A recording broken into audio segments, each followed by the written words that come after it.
I had 100 people, I think when it comes to the funding side, or from looking at getting somebody a mortgage, to be honest, I'm not sure what I would do with 90 of them.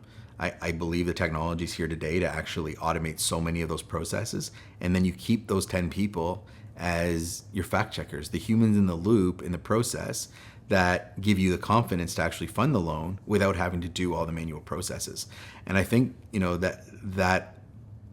that can apply to that entire workflow and the different partners within that ecosystem that have to be part of the journey to actually execute a loan, whether that be the mortgage insurers, the title companies, the lawyers and title registry companies out there.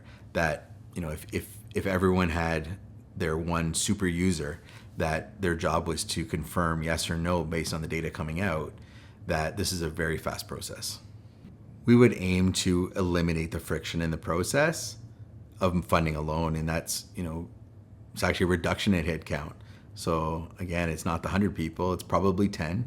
It's reducing, the cost, and it's making things more efficient. It's reducing the latency in how long it takes to actually process and close a loan. I mean, it blows my mind today that it's still more than a month, typically on average, to get a loan funded.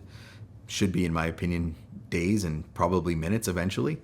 Which ultimately just leads to less time to fund a loan, creates less time to fund a loan, becomes fewer manual processes.